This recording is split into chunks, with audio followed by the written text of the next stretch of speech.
ചേർപ്പ് ഗ്രാമപഞ്ചായത്തിൽ 2023 നടത്തിയ കേരളോത്സവത്തിന്റെ വിജയികൾക്കുള്ള സമ്മാന വിതരണം 8 മാസം കഴിഞ്ഞിട്ടും നടത്താത്തതിൽ പ്രതിഷേധിച്ച് ഡിവൈഎഫ്ഐ ചേർപ്പ് മേഖലാ കമ്മിറ്റിയുടെ നേതൃത്വത്തിൽ പ്രതിഷേധം സംഘടിപ്പിച്ചു.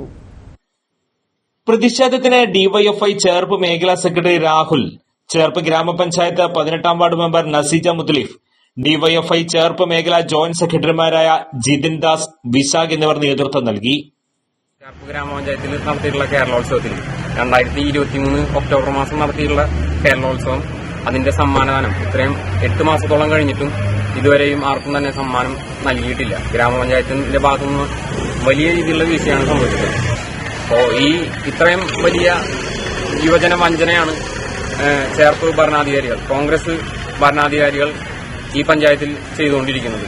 ഇവിടുത്തെ മുഴുവൻ യുവജനങ്ങളെയും വഞ്ചിക്കുകയും അവരെല്ലാം പരിഹസിക്കുന്ന രീതിയിലുള്ള നടപടികളാണ് ഇവിടുത്തെ ചേർപ്പ് ഗ്രാമപഞ്ചായത്ത് ഭരണാധികാരികളായിട്ടുള്ള കോൺഗ്രസുകാർ ചെയ്തുകൊണ്ടിരിക്കുന്നത്. അവരുടെ ആളുകൾക്ക് മാത്രം സ്വജനപക്ഷപാതം നടത്തിക്കൊണ്ട് പല മത്സരങ്ങളിലും അർഹരായിട്ടുള്ള ആളുകളെ പങ്കെടുപ്പിക്കാതെ വെറും കോൺഗ്രസുകാരായിട്ടുള്ള ആളുകളെ രാഷ്ട്രീയം നോക്കിക്കൊണ്ട് പങ്കെടുപ്പിച്ചുകൊണ്ട് അവർ പല മത്സരങ്ങളും നടത്തുകയാണ് ഉണ്ടായിട്ടുള്ളത്. ചേർപ്പ് പഞ്ചായത്തിലെ യുവജനങ്ങളെ പരിഗണിക്കാതെ ചേർപ്പ് ഗ്രാമപഞ്ചായത്ത് എങ്ങനെയാണ് മുന്നോട്ട് പോകുന്നത്? യുവജനങ്ങൾക്ക് നൽകേണ്ട ഒരു ഏറ്റവും ചെറിയ രീതിയിലുള്ള ഒരു സമ്മാന വിതരണം പോലും നടത്താൻ പറ്റാത്ത ഭരണാധികാരികളാണ് ഈ പഞ്ചായത്ത് ഭരിക്കുന്നത്.